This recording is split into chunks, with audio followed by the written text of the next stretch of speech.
Evening friends, आज की update कुछ इस प्रकार से। आज हम बात करेंगे बांग्लादेश के बारे में।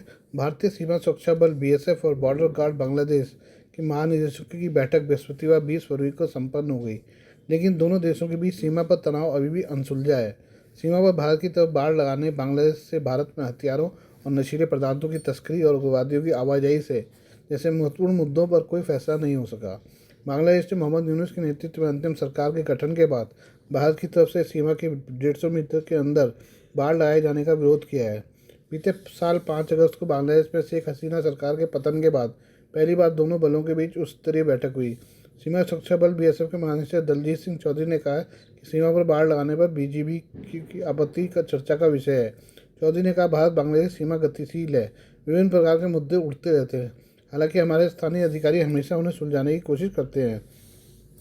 बीजीबी के महानिदेशक मेजर जनरल मोहम्मद अफसर जमां सिद्दीकी ने कहा कि इस तरह के निर्माण को उचित ठहराया जाना चाहिए। उन्होंने कहा कि अंतर्राष्ट्रीय सीमा से 150 गज के भीतर कुछ भी निर्माण करने से पहले बातचीत होनी चाहिए। यहाँ जीरो लाइन से 150 गज के भीतर कुछ भी निर्माण करने के लिए आपसी परामर्श बहुत जरूरी है। बीजीबी चीफ ने कहा कि अगर दूसरी तरफ से आपत्ति नहीं है तो निर्माण हो सकता है। सम्मेलन के बाद जारी संयुक्त वक्तव्य में दोनों बलों ने एक दूसरे की चिंताओं की सराहना की। कहा कि सभी स्तरों पर निरंतर रचनात्मक सकारात्मक भागीदारी के माध्यम से सौहार्दपूर्ण ढंग से मुद्दों को सुलझाने के लिए प्रतिबद्ध है।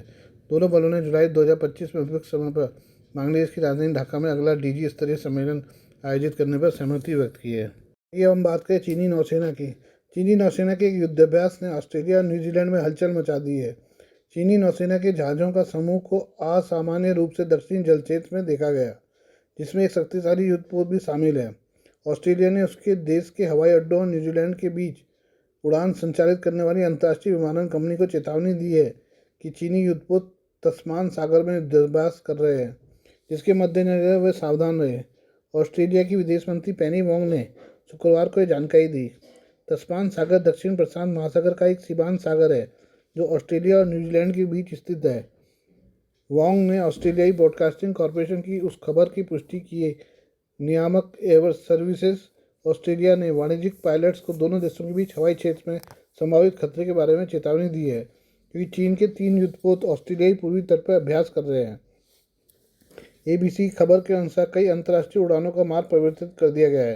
वोंग ने कहा कि ऑस्ट्रेलिया चीन के साथ उसके नौसैनिक अभ्यासों, विशेष रूप से गोलाबारी के अभ्यासों के बारे में अधिसूचना और पारदर्शिता पर चर्चा कर रहा है। ऑस्ट्रेलियाई सैन्य जहाज और विमान कई दिनों से चीनी युद्धपोतों पर नजर रख रहे हैं, क्योंकि ये युद्धपोत ऑस्ट्रेलियाई पूर्वी तट से अंतर्राष्ट्रीय जल क्षेत्र से गुजर रहे हैं। ऑस्ट्रेलिया एवं अंतर्राष्ट्रीय पायलट संगठन के उपाध्यक्ष कैप्टन स्टीव कार्नेल ने इस बात की आलोचना की है कि चीन ने यहाँ अभ्यास करने का निर्णय किया। कार्नेल ने एक बयान में कहा कि दुनिया के इस हिस्से में चीनी युद्धपोतों का होना सामान्य बात नहीं है। पायलटों को अक्सर ही बाधाओं का सामना करना पड़ता है, चाहे वह इस तरह के सैन्य अभ्यासों से हो या रॉकेट प्रक्षेपण, अंतरिक्ष मलबे या ज्वालामुखी विस्फोट जैसी अन्य घटनाओं से हो। अधिकारियों का कहना है कि चीनी नौसेना के कार्य समूह शायद ही कभी इस ओर आते हैं। यहाँ जो पोत अभ्यास कर रहे हैं उसमें फ्रिगेट, हैंगयांग, क्रूजर जूनी और वेई सानहू शामिल हैं। चीन की सेना ने नौसेना के जहाज़ों पर सार्वजनिक रूप से कोई टिप्पणी नहीं की है। ये अब हम अवैध भारतीय अप्रवासियों के बारे में बात करें।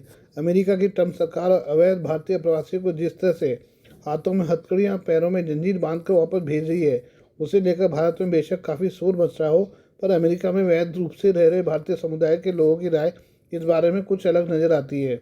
आईटी पेशेवर हो, शिक्षा क्षेत्र से जुड़े हों, कारोबारी हों, फिर किसी अन्य व्यवसाय से जुड़े भारतीय अप्रवासी हो, सबका यही मानना है कि किसी भी देश में बिना वैध दस्तावेज के रहना सही नहीं है।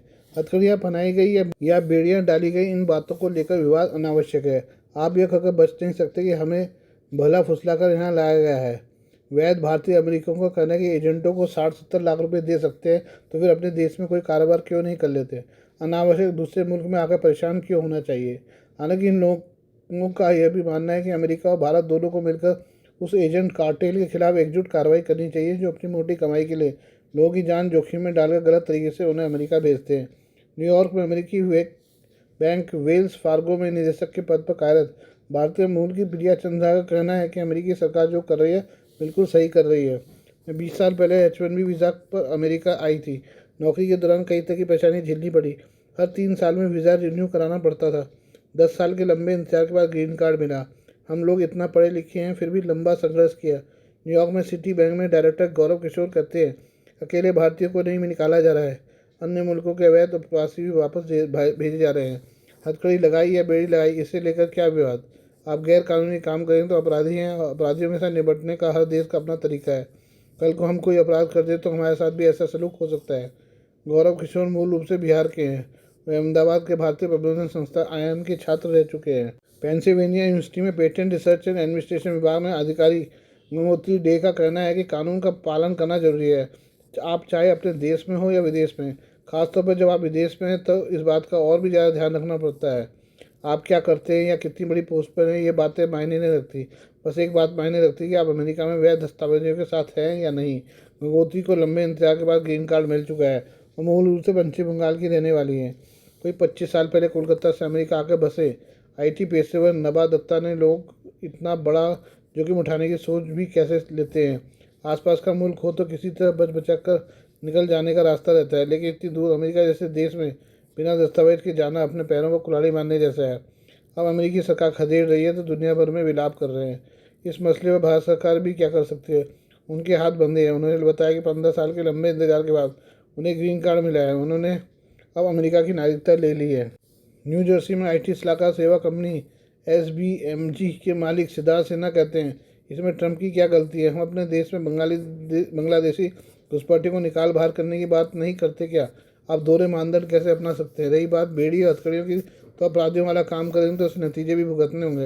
अगर आप अमेरिका में बसने का ख्वाब रखते हैं तो फिर अमेरिका के नियमों की अनदेखी करने की कैसे सोचते हैं? पटेल कैश एंड कैरी तथा पाटीदार जैसे कुछ बड़े इंडियन स्टोर चेन में काम करने वाले कुछ अप्रवासी भारतीयों जब इस बारे में बात करने की कोशिश की गई तो उनमें से कोई भी इस पर खुलकर बोलने के लिए तैयार नहीं हुआ। उनका बस इतना कहना था कि अगर वैध दस्तावेज नहीं है तो कहीं भी रहने में मुश्किल होगी ही। अमेरिकी आव्रजन और सीमा शुल्क प्रवर्तन विभाग ने कहा कि निर्वासित किए जा रहे लोगों के साथ किसी तरह का दुर्व्यवहार नहीं किया गया है। उन्हें जिस तरह भेजा गया है वो देश की सुरक्षा के लिए तय मानकों के अनुरूप है।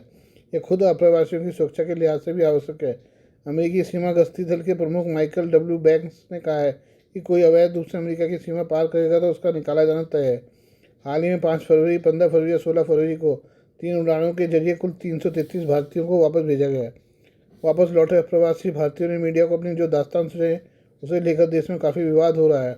इन्हें हथकड़ियाँ बेड़ियाँ पहनाए जाने का मुद्दा संसद में भी उठाया गया, जिस पर विदेश मंत्री एस जयशंकर ने साफ कहा कि मानक संचालन की प्रक्रिया चार्टर्ड विमानों के साथ साथ सैन्य विमानों पर भी लागू होती है। 5 फरवरी 2025 को अमेरिका से आई उड़ान में पिछली प्रक्रिया में कोई बदलाव नहीं हुआ। बेशक हम यह सुनिश्चित करने के लिए अमेरिकी सरकार से बातचीत कर रहे हैं कि निर्वासित लोगों के साथ उड़ान के दौरान किसी भी तरह का दुर्व्यवहार न हो। अमेरिका की आबादी का 3% हिस्सा अवैध अप्रवासियों का है। हालांकि इनमें कितने भारतीय मूल के हैं इसे लेकर विवाद हैं। प्यू research centre for migration studies of New York का अनुमान है कि 2022 तक ऐसे लोगों की कुल संख्या लगभग 7 लाख थी, जो मैक्सिको और एल सल्वाडोर से आए अवैध अप्रवासियों के बाद तीसरी सबसे बड़ी संख्या है। इसके विपरीत माइग्रेशन पॉलिसी इंस्टीट्यूट का कहना है कि अवैध भारतीय प्रवासियों की कुल संख्या 3,75,000 के करीब है। दूसरे अमेरिका के डिपार्टमेंट ऑफ होमलैंड सिक्योरिटीज़ के आंकड़ों के अनुसार अमेरिका में 2022 तक करीब 22 लाख अवैध अप्रवासी भारतीय थे। अवैध अप्रवासियों की संख्या चाहे जो भी हो, लेकिन इतना तय है कि ट्रंप प्रशासन निष्कासन की प्रक्रिया में कोई ढील नहीं देने जा रहे हैं। इस मामले में अवैध अप्रवासियों को अपने समुदाय के लोगों से भी किसी तरह की मदद नहीं मिलने वाली। इसका प्रमुख कारण है कि ट्रंप सरकार के आने के बाद से वैध अप्रवासी इस तरह के लोगों की मदद कर किसी तरह के कानूनी विवाद में फंसना नहीं चाहते। आइए अब हम बात करें अमेरिका से जो फंडिंग हो रही थी उसके बारे में। अमेरिका से भारत को चुनाव में मदद के लिए फंडिंग पर मचे बवाल के बीच डोनाल्ड ट्रंप ने एक बार फिर बयान दिया है। अमेरिकी राष्ट्रपति डोनाल्ड ट्रंप ने भारत में मतदान बढ़ाने के लिए अमेरिकी फंडिंग पर सवाल उठाते हुए इसे किकबैक स्कीम यानी एक रिश्वत जैसी योजना बताया है।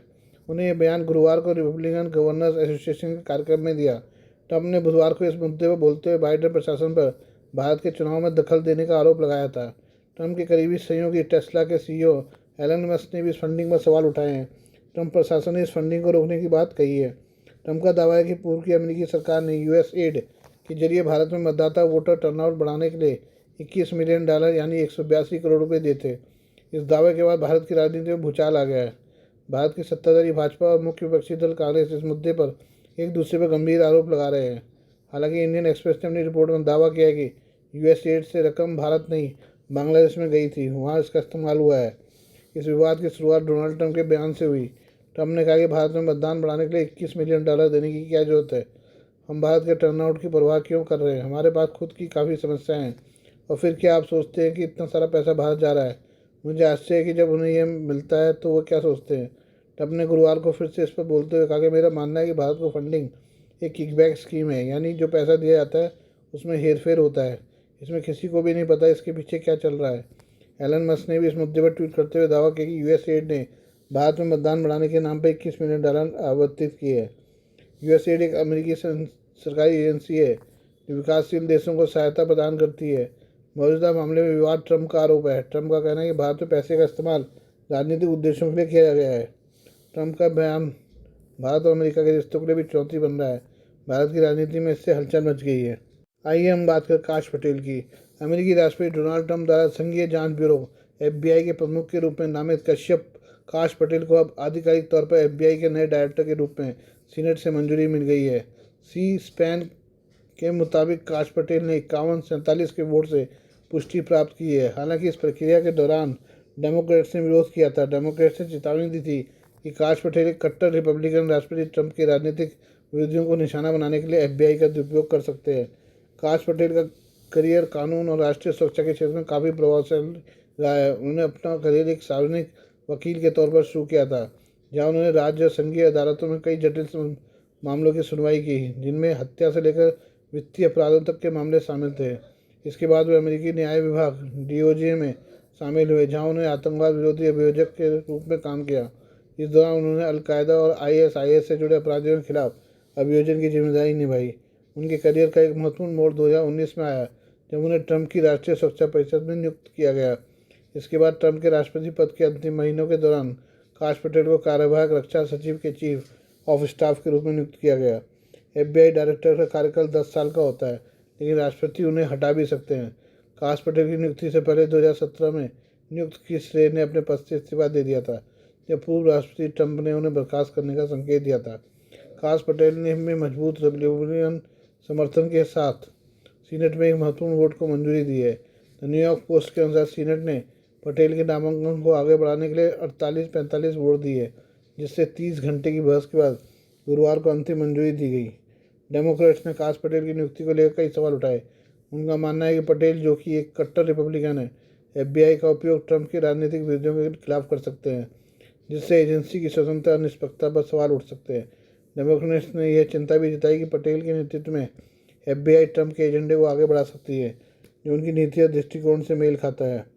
काश पटेल ने अपनी नियुक्ति के बाद एक बयान जारी किया, जिसमें उन्होंने ट्रंप और अटॉर्नी जनरल बॉडी का आभार व्यक्त किया। उन्होंने कहा कि FBI का नया मिशन यह होगा कि इसे पूरी तरह से पारदर्शी, जवाबदेह और न्याय के प्रति प्रतिबद्ध बनाया जाएगा। पटेल ने यह भी कहा कि हम एक ऐसी FBI का पुनर्निर्माण करेंगे जिस पर अमेरिकी लोग गर्व महसूस करें।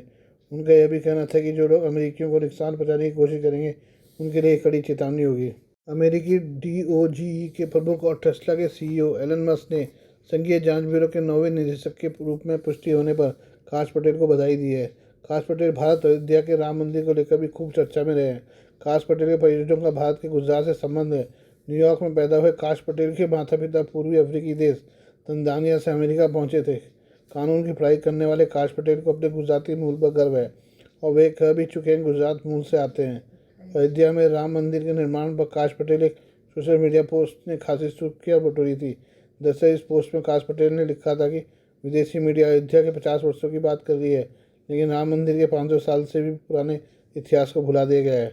काश ने अयोध्या में राम मंदिर निर्माण का समर्थन किया था। Please do like, share and subscribe this channel of my news, views and analysis by Prakash.